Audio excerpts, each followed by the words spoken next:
اب میرا یہاں انتہائی ادب کے ساتھ طالب علمانہ سوال یہ ہے کہ یہ سارا افسانہ، یہ ساری فینٹیسی، یہ ساری داستان آپ کہاں سے لے کر آئے کہ رسول اللہ صلی اللہ علیہ وآلہ وسلم نے حضرت ابو بکر کے ساتھ ہجرت کی اور وہ غار میں بھی رسول کے ساتھ موجود تھے؟ نبی کریم صلی اللہ علیہ وآلہ وسلم کے صحابہ کرام رضی اللہ تعالی عنہ میں سے سیدنا ابو بکر الصدیق رضی اللہ تعالی عنہ کی ذات گرامی قدر کو اللہ رب العزت نے جو مناقب اور جو فضائل و کمالات عطا فرمائے وہ انہی کا حصہ ہیں۔ اور آپ کی خصوصیات میں سے ایک خصوصیت یہ ہے کہ قرآن مجید کی سورۃ توبہ کی آیت نمبر 40 میں اللہ رب العزت نے جناب ابو بکر صدیق رضی اللہ تعالی عنہ کو نبی کریم علیہ السلام کا صاحب، حضور کا صحابی قرار دیا۔ تو صحابیت ابو بکر صدیق رضی اللہ تعالی عنہ سورۃ توبہ کی آیت نمبر 40 سے ثابت ہے، قرآن مجید کی آیہ مبارکہ سے، اور یہ بہت بڑی عظیم منقبت ہے سیدنا ابو بکر الصدیق رضی اللہ تعالیٰ عنہ کی ذات گرامی قدر کی۔ اب بعض رافض ایسے ہیں کہ جن سے یہ منقبت گوارا نہیں ان کو اور ان سے ہضم نہیں ہو پائی، اور وہ کسی طریقے سے چور دروازہ نکال کے، جال سازی کر کے، لوگوں کی آنکھوں میں دھول جھونک کے یہ کوشش کرتے ہیں کہ کسی طریقے سے ابو بکر صدیق رضی اللہ تعالیٰ عنہ کی اس منقبت کا انکار کیا جائے۔ تو پھر وہ کبھی کسی چیز کا سہارا لیتے ہیں، کبھی کس طرح کے اوچھے ہتھ کنڈے اختیار کرتے ہیں۔ ایک رافضی نے یہ بیان دیا ہے کہ ابو بکر صدیق کا ہجرت کی رات نبی کریم علیہ السلام کے ساتھ ہونا یہ ثابت ہی نہیں ہے، یہ حقائق کے خلاف ہے۔ آپ تحقیق کریں، تحقیق کے دروازے کھلے ہیں، آپ کو تحقیق کی دعوت ہے۔ یعنی گویا کہ ثابت کرنے کی یہ کوشش کی ہے کہ میں نے تحقیق کی ہوئی ہے اور میری تحقیق سے یہ ثابت ہوا کہ ابو بکر صدیق ہجرت کی رات رسول خدا صلی اللہ علیہ وآلہ وسلم کے ساتھ نہیں تھے، وہ تو نبی علیہ السلام کے ہجرت کرنے سے پہلے ہی مدینہ آ چکے تھے۔ لہذا یہ جو آیت ہے یہ ابو بکر صدیق رضی اللہ تعالیٰ عنہ کے حوالے سے نہیں ہے،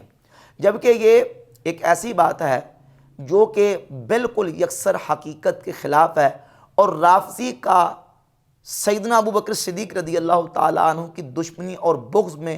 جو ان رافضی کا بغض ہے وہ ٹپک کے نظر آ رہا ہے کہ یہ پوری ایڑی چوٹی کا زور لگا کے سر توڑ کوشش کر رہا ہے کسی طریقے سے صدیق اکبر رضی اللہ تعالیٰ عنہ کی اس منقبت کا انکار کیا جا سکے، جبکہ جب ہم اہل سنت کی اور اہل تشیع کی دونوں کی متفقن علیہ کتابوں کو دیکھتے ہیں تو دونوں کی کتابوں میں یہ بات بالکل واضح طور پر موجود ہے، متفقن علیہ ہے کہ ہجرت کی رات سیدنا ابو بکر صدیق رضی اللہ تعالیٰ عنہ نبی پاک علیہ السلام کی معیت میں تھے، حضور کے ساتھ تھے، اور غار ثور میں جو حضور کے ساتھی حضور کے ساتھ تھے وہ ابو بکر صدیق رضی اللہ تعالیٰ عنہ تھے، جن کو نبی پاک علیہ السلام نے فرمایا اور قرآن نے اس کو حکایت کیا ہے، اذ یقول لصاحبہ، جب وہ اپنے ساتھی سے کہہ رہے تھے، اپنے صاحب سے کہہ رہے تھے، لا تحزن ان اللہ معنا، غم نہ کھا، اللہ ہمارے ساتھ ہے، اللہ ہمارے دونوں کے ساتھ ہے۔ قرآن مجید کی سورۃ التوبہ کی آیت نمبر 40 میں جو نبی کریم علیہ السلام کی طرف سے اپنے صحابی کو صاحب کہا گیا، یہ صاحب کون تھے اور حضور کے ساتھ غار ثور میں کون صحابی موجود تھے؟ اس آیت کی تفسیر میں شیعہ مفسرین نے اور اہل سنت مفسرین نے بالاتفاق یہ قول کیا ہے کہ نبی کریم علیہ السلام کا صاحب ابو بکر صدیق رضی اللہ تعالیٰ عنہ کی ذات گرامی قدر ہیں جو غار ثور میں آپ علیہ السلام کے ساتھ موجود تھے۔ یہ تفسیر مجمع البیان ہے شیعہ عالم علامہ طبرسی کی۔ علامہ طبرسی شیعہ عالم اس آیت سورۃ التوبہ کی آیت نمبر 40 کے تحت لکھتے ہیں، ثانی اثنین یعنی انہو کانا ہوا و ابو بکرن، یعنی نبی کریم علیہ السلام موجود تھے اور حضور کے ساتھ ابو بکر صدیق موجود تھے۔ اذ یقول لصاحبہ اے اذ یقول الرسول لابی بکرن، جب نبی پاک علیہ السلام اپنے صاحب سے کہہ رہے تھے، یعنی رسول خدا ابو بکر صدیق رضی اللہ تعالیٰ عنہ سے کہہ رہے تھے۔ اس کے علاوہ یہ تفسیر الصافی ہے شیعہ کی مشہور تفسیر، اس میں اسی آیت کی تفسیر میں لکھتے ہیں اذ یقول لصاحبہ ہوا ابو بکرن، کہ اس آیت میں حضور علیہ السلام کے صاحب سے مراد ابو بکر صدیق رضی اللہ تعالیٰ عنہ ہیں۔ یہ تفسیر منہج الصادقین ہے شیعہ عالم فتح اللہ کاشانی کی، اس میں بھی انہوں نے اس بات کو تسلیم کیا کہ اس میں صاحب سے مراد نبی کریم علیہ السلام کے ساتھی ابو بکر صدیق رضی اللہ تعالیٰ عنہ کی ذات گرامی قدر ہیں۔ اور یہ تفسیر التبیان فی تفسیر القرآن،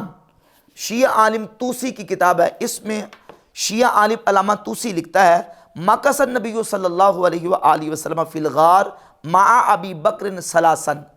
نبی پاک علیہ الصلوۃ والسلام غار ثور میں ابو بکر صدیق رضی اللہ تعالی عنہ کے ساتھ 3 راتیں وہاں ٹھہرے رہے۔ اور اس کے علاوہ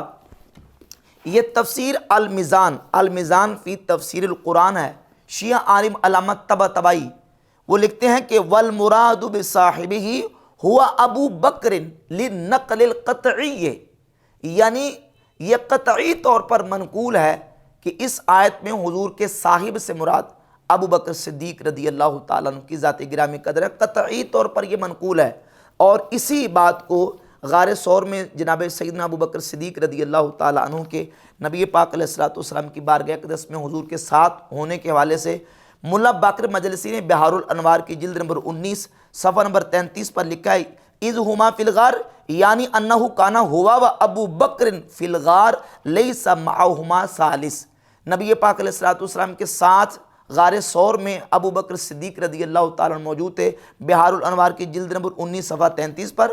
اور جلد نمبر 19 صفحہ نمبر 88 پر موجود ہے کہ ان رسول اللہ صلی اللہ علیہ وسلم اقبل یقول لابی بکر فی الغار اسکن فان اللہ معنا، نبی پاک علیہ الصلوۃ والسلام نے ابو بکر صدیق رضی اللہ تعالیٰ عنہ سے فرمایا ابو بکر سکون کرو، اللہ ہمارے ساتھ ہے۔ اور یہ شیعہ کی کتاب الفروع من الکافی، ابو جعفر محمد بن یعقوب الکلینی، اس میں امام محمد باقر رضی اللہ تعالیٰ عنہ سے 15,117 نمبر روایت لے کے آئے کہ امام محمد باقر رضی اللہ تعالیٰ عنہ اس بات کو بیان کرتے ہیں ان رسول اللہ صلی اللہ علیہ وآلہ وسلم اقبل یقول لابی بکر فی الغار اسکن فان اللہ معنا، نبی پاک علیہ الصلوۃ والسلام نے غار ثور میں ابو بکر صدیق رضی اللہ تعالیٰ عنہ سے فرمایا کہ اے ابو بکر صدیق آپ سکون کیجئے، اللہ ہمارے ساتھ ہے۔ تو رسول اللہ صلی اللہ علیہ وآلہ وسلم کی معیت میں صدیق اکبر رضی اللہ تعالیٰ عنہ کا غار ثور میں ہجرت کی رات ہونا بحمد تعالیٰ اہل تشیع کی کتابوں سے ثابت ہے، سنیوں کے ہاں تو یہ تسلیم شدہ اور متفق علیہ بات ہے۔ اور اس کے ساتھ ایک اور والا میں شیعہ کی ایک معروف کتاب تفسیر حسن عسکری سے پیش کرتا ہوں کہ نبی پاک علیہ الصلوۃ والسلام نے ہجرت کی رات جب ہجرت کا آغاز کرنا چاہا تو آپ علیہ الصلوۃ والسلام نے پہلے مولا علی رضی اللہ تعالیٰ عنہ کو وصیت فرمائی، اور پھر نبی پاک علیہ الصلوۃ والسلام نے سیدنا ابو بکر صدیق رضی اللہ تعالیٰ عنہ سے ان کی رائے طلب فرمائی۔ اس میں صفحہ نمبر 436 ہے، اللہ کے نبی علیہ الصلوۃ والسلام نے ابو بکر صدیق رضی اللہ تعالیٰ عنہ سے فرمایا ارضیت ان تکون معی یا ابا بکر تطلب کما اطلب، اے ابو بکر صدیق کیا تم اس بات پر راضی ہو کہ جس طرح مجھے تلاش کیا جائے گا تمہیں بھی تلاش کیا جائے، اور تمہیں اس بات پہ پہچانا جائے کہ تم میرے ساتھ ہو اور تم مجھے جو ہے وہ اس بات میں ابھارنے والے ہو؟ تو ابو بکر صدیق رضی اللہ تعالیٰ عنہ نے عرض کی یا رسول اللہ اگر مجھے ساری زندگی بھی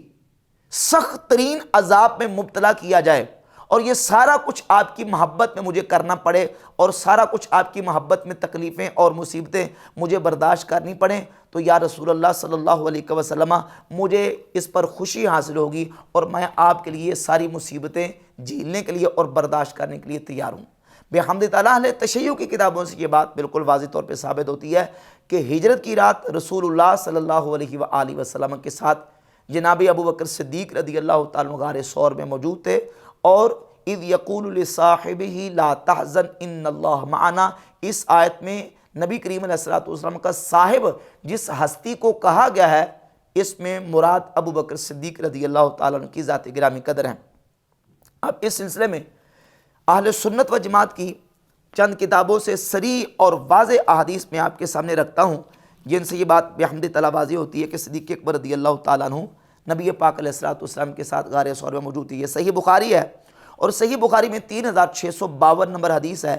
سیدنا براء ابن عازب رضی اللہ تعالیٰ عنہ فرماتے ہیں کہ ابو بکر صدیق رضی اللہ تعالیٰ عنہ نے میرے والد عازب سے ایک کجاوا خریدا، تو انہوں نے میرے والد نے ان کو کہا کہ اے ابو بکر صدیق، اچھا وہ خرید لیا، اور جب لے جانے لگے تو میرے والد کو کہا کہ آپ میرے ساتھ برا کو بھیج دیں تاکہ یہ میرے ساتھ کجاوے کو میرے گھر پہنچا دے۔ تو پھر عازب نے کہا کہ میں اس شرط پر اپنے بیٹے کو ساتھ بھیجوں گا کہ آپ مجھے اپنا غار ثور والا واقعہ بیان کریں۔ تو سیدنا ابوبکر صدیق رضی اللہ تعالیٰ عنہ نے اپنا پھر پورا واقعہ بیان کیا کہ اس طرح نبی پاک علیہ الصلوۃ والسلام کے ساتھ میں ہجرت کی رات غار ثور میں نے اس طرح وقت گزارا۔ پھر صحیح بخاری میں 3653 نمبر حدیث ہے کہ صدیق اکبر رضی اللہ تعالیٰ عنہ فرماتے ہیں قلت للنبی صلی اللہ علیہ وسلم وانا فی الغار، میں نبی پاک علیہ الصلوۃ والسلام کے ساتھ غار ثور میں موجود تھا کہ میں نے حضور کی بارگاہ میں عرض کی لو ان احدہم نظر تحت قدمیہ لابصرنا، حضور اگر انہوں نے ہمیں قدموں کے نیچے سے دیکھ لیا تو یہ ان کی نظر ہمارے اوپر پڑ جائے گی۔ تو نبی پاک علیہ الصلوۃ والسلام نے فرمایا ما ظنک یا ابا بکر باثنین اللہ ثالثہما، ابو بکر تمہارا کیا گمان ہے، اے ابو بکر تمہارا کیا گمان ہے ان دو کے بارے میں جن میں تیسرا خدا ہے، اللہ ثالثہما، ان دونوں کا تیسرا خدا ہے۔ یعنی نبی پاک علیہ الصلوۃ والسلام کی ذات گرامی قدر نے ابو بکر صدیق رضی اللہ تعالیٰ کی وہاں ڈارس بنوائی۔ اس کے علاوہ صحیح بخاری کے اندر 3905 نمبر حدیث موجود ہے قالت ثم لاحق رسول اللہ صلی اللہ علیہ وآلہ وسلم و ابو بکر بغار فی جبل ثور فکمنا فی ثلاث لیال، رسول اللہ صلی اللہ علیہ وآلہ وسلم نبی پاک علیہ الصلوۃ والسلام ابو بکر صدیق دونوں غار ثور میں 3 راتیں رہے۔ اور اس کے علاوہ صحیح بخاری میں 4663 نمبر اور صحیح مسلم میں یہ حدیث جو ہے وہ 6169 نمبر، اور اس کے علاوہ جامع ترمذی میں، مسند احمد بن حنبل میں، اور حدیث کی کتنی کتابیں ہیں جن میں بحمد تعالیٰ یہ احادیث موجود ہیں کہ سیدنا ابوبکر صدیق رضی اللہ تعالیٰ عنہ نبی پاک علیہ الصلوۃ والسلام کی ذات گرامی قدر کے ساتھ ہجرت کی رات موجود تھے، اور غار ثور میں بھی ابوبکر صدیق موجود تھے۔ اب جس روایت کا سہارا لے کے رافضی نے دھوکہ دینے کی کوشش کی ہے وہ صحیح بخاری کے اندر ایک روایت موجود ہے جس میں جوڑ توڑ کرنے کی کوشش کی گئی ہے۔ صحیح بخاری میں 692 نمبر حدیث ہے کہ ابو حذیفہ رضی اللہ تعالیٰ عنہ کے غلام حضرت سالم رضی اللہ تعالیٰ عنہ وہ مدینہ طیبہ میں نبی پاک علیہ الصلوۃ والسلام کی ہجرت سے پہلے اولین مہاجرین صحابہ کو نماز پڑھایا کرتے تھے۔ اب صرف اس میں اتنا یہ ہے کہ نماز پڑھایا کرتے تھے، وہ کن کو نماز پڑھاتے تھے اس حدیث میں اس کا تذکرہ موجود نہیں ہے۔ ہجرت سے پہلے کن کو نماز پڑھاتے تھے اس میں حدیث میں صحابہ کا نام موجود نہیں ہے، بس اتنا کہ ہجرت سے پہلے وہ نبی کریم علیہ الصلوۃ والسلام کے جو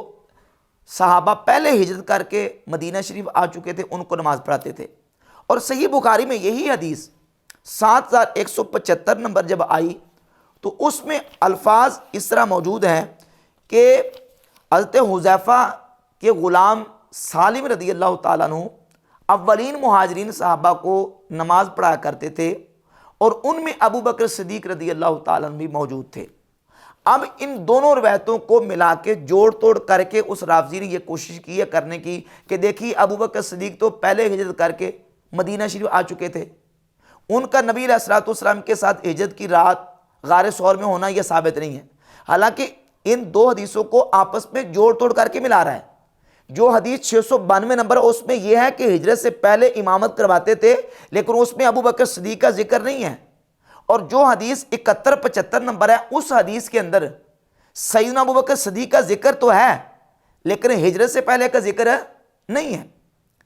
بلکہ اس میں ہجرت کا تذکرہ موجود نہیں ہے۔ بس یہ ہے کہ اولین مہاجرین صحابہ کو امامت کروایا کرتے تھے، اور اس کا مفہوم ہمارے ائمہ محدثین نے حدیث کا بیان کیا ہے کہ اس سے مراد یہ ہے کہ سیدنا ابوبکر صدیق رضی اللہ تعالیٰ عنہ جب قباء جایا کرتے تھے، اور یہ چونکہ قباء میں امامت کرواتے تھے حضرت سالم رضی اللہ تعالیٰ عنہ، تو ابوبکر صدیق رضی اللہ تعالیٰ عنہ اور دیگر اولین مہاجرین صحابہ بھی قباء میں جا کے حضرت سالم رضی اللہ تعالیٰ عنہ کی امامت میں نماز پڑھا کرتے تھے۔ اس سے صدیق اکبر رضی اللہ تعالیٰ عنہ کا ہجرت کی رات نبی علیہ الصلوۃ والسلام کے ساتھ ہونے کا انکار ثابت نہیں ہوتا، بلکہ واضح اور صحیح احادیث سنی شیعہ کی متفق علیہ کتابوں میں موجود ہے بحمد تعالیٰ کہ ہجرت کی رات سیدنا صدیق اکبر رضی اللہ تعالیٰ عنہ نبی پاک علیہ الصلوۃ والسلام کی ذات گرامی قدر کے ساتھ غار ثور میں موجود تھے۔